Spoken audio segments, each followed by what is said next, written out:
Prefeitura Municipal de Cuiabá, trabalhando e cuidando da gente. Olá, gente! Olha eu aqui de novo, professora Herotildes, e estou aqui para mais uma aula de língua portuguesa para você, aluno do 5º ano. Então vamos comigo? Hoje o nosso tema, nós vamos continuar com contos de assombração. Só que hoje nós vamos buscar fazer a leitura e a interpretação desses contos, ok? Então vamos comigo. Sobre o que nós vamos falar hoje? Além do conto de assombração, o texto que nós vamos trazer hoje é de um autor chamado Rogério Borges. Sim, esse autor, ele é, além de escritor, ele também ilustra, ele faz desenho nos seus próprios livros e livro também de outros autores. Ele é filho de pintor e afirma que sempre foi incentivado pelos seus pais para exercitar a criação. Atualmente alterna pintura com arte digitalizada, conseguindo novos recursos da linguagem visual. Então ele desde pequeno, esse autor, ele sempre foi motivado pelos seus pais a usar e abusar da criatividade. E isso fez dele um grande profissional, né? Hoje o conto que nós iremos trabalhar chama-se Fantasmas Chateados. Diante da capa, você acha que esse conto realmente vai trazer um arrepio? Vai trazer um medinho dentro de nós? Observem bem, quem é que está ali atrás desses fantasmas? Uma garotinha, né? Quantos fantasmas tem nessa história, diante desta capa que nós conseguimos observar? 2 fantasmas. Então vamos ver sobre o que se trata esse conto? Ela entrou, subiu as escadas, curiosa para saber de onde vinha aquele gemido. Camila ficou gelada quando ouviu que saía do velho quarto. Olhando lá dentro, não acreditou. 2 fantasmas conversavam, queixando-se assim. Eles não viram Camila e, muito tristes, contavam o caso. Que solidão! Como é chato ser fantasma! Ninguém liga mais, ninguém toma susto. É mesmo, fantasma é coisas de antigamente, que falta de respeito. Camila, sem fôlego, ouvia aquele papo fantasmagórico. O terror virou moda. O pessoal adora filmes de espanto. Pois é, usam esses penteados punks, pinturas na cara, roupas dark e ouvem rock e horror. Até novela de vampiro já fizeram. Assim não temos mais chance. Ontem fui assombrar a vizinha e levei a maior bronca. Luizinho, não suja o lençol. Pô, meu, e eu, lá no escuro do cinema, querendo pregar susto. Pensaram que eu fosse anúncios de filme de ficção. Que humilhação! Vamos para o cemitério curtir as mágoas numa cova funda. Camila desceu a escada, foi para casa de cabelo em pé. Não conseguiu dormir de medão. Mas também que pena, até a assombração merecia ser feliz. De repente teve uma ideia. O parque de diversões ficava tão perto do casarão e então, na outra noite, Camila voltou e gritou bem alto. Será o que Camila pensou? O que ela imaginou fazer? Porque quando ela foi embora, ela ficou pensando no que tinha acontecido, na conversa dos fantasmas. Será que ela imaginou algo? O que tem a ver o parque de diversão com toda essa situação? Bem, quando Camila chegou no casarão e gritou bem alto, ela disse: seu fantasma bobão, cara de melão, não me pega não. Lá de cima veio muito ofendido. A menininha correu em direção ao parque e eles atrás. Para, menina atrevida, vou lhe dar um sermão sobrenatural. um pito paranormal. Camila entrou no parque e os fantasmas vieram atrás. Ela saiu na frente, mas eles não. Foi por ali mesmo que quiseram ficar.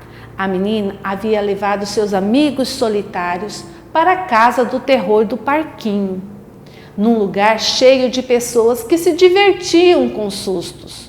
Podiam esbanjar seus dons fantasmagóricos. As pessoas riam com um susto de brincadeira e Camila pensava: se eles soubessem que aqui tem fantasma de verdade, como será que seria a reação deles, hein, gente? Se eles soubessem que aqueles fantasmas não era de brincadeira, e sim era um fantasma de verdade. Gostaram do texto? Vamos agora para o estudo junto comigo? Vamos ver se vocês prestaram bastante atenção nessa leitura. Na sua opinião, por que Camila não conseguia acreditar que havia fantasma no quarto? Por quê? Será que ela acreditava em fantasma? Se ela ficou toda assustada, será que realmente ela acreditava em fantasma? Né? Com certeza, realmente a Camila não acreditava em fantasma. E quando ela viu, ela ficou de cabelos em pé. Por que razão os fantasmas estavam tão tristes? O que estava acontecendo que eles ficaram tão tristes? É porque as pessoas não sentiam mais medo, né? As pessoas já estão acostumadas.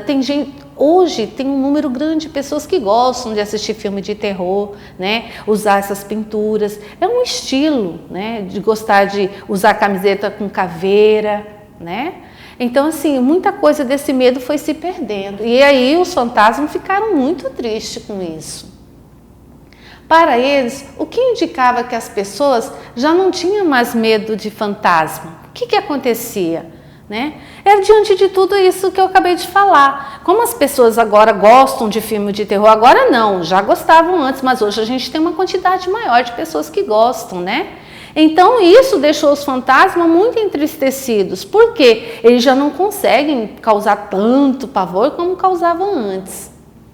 Qual é a solução encontrada por eles para curtir essa tristeza? O que eles realmente decidiram fazer? Ir para um cemitério e ficar curtindo a mágoa numa cova bem funda, né? De que maneira Camila voltou para casa? Ela voltou muito assustada? Sim, ela voltou muito assustada, de cabelo em pé. Só que ao mesmo tempo, ela voltou também pensando nessa situação, diante daquela conversa que ela acabou de ouvir. Qual a solução encontrada por ela para acabar com a tristeza dos amigos solitários? O que ela resolveu fazer, né? Ela pensou em levar os fantasmas para o parque de diversão, porque lá no parque havia uma casa do terror. E aí ela poderia deixar os fantasmas lá, que foi o que ela fez. Ao dizer para Camila que ia fazer um sermão sobrenatural, que aí no texto nós vimos um pito sobrenatural, que é a mesma coisa que um sermão, uma bronca, o fantasma quis dizer que o sermão seria muito violento, de outro mundo ou muito amigável? O que vocês acham? De outro mundo, né, gente? Quando a gente fala de contos de assombração, é o que eu disse para vocês. A gente foge da situação normal da nossa vida cotidiana. A atitude de Camila ao ajudar o fantasma foi de quê? De solidariedade, de medo ou de irritação? O que vocês acham? Foi de solidariedade, sim. Ela se colocou no lugar daqueles fantasmas, ela teve o sentimento de solidariedade, ela teve empatia, porque ela se viu no lugar dos fantasmas, né? Então, justamente isso que ela teve de sentimento para poder ajudá-los. E agora chegou a vez de vocês. O que eu proponho para vocês nesta aula de hoje? Chegou a hora de criar histórias de assustar. Inspire-se nos contos de assombração estudados e escreva uma narrativa cheia de mistério e suspense. Veja algumas sugestões Eu trago 3 sugestões a vocês e vocês vão escolher apenas uma para poder criar o seu conto. A primeira sugestão é: um grupo de crianças vai passar férias em um sítio e descobre no sótão da casa um velho baú com brinquedos que parecem se mexer durante a noite. Essa é a primeira proposta. E aí vocês vão criar, todo esse conto em cima disso. A segunda proposta é: um funcionário entra no elevador de um prédio de 10 andares. Aperta o botão do 8º andar onde trabalha, mas o elevador só para no 13º. Ora, se o prédio só tem 10 andares, então esse 13º não existe. E aí, o que será que ele poderia encontrar nesse 13º andar? Terceira sugestão: um jovem recém-chegado a uma pequena vila é convidado para uma festa em um lugar inusitado, o cemitério. Quem serão as pessoas que estariam nessa festa, E aí agora a imaginação é de vocês. Criem, usa muita criatividade e principalmente a imaginação.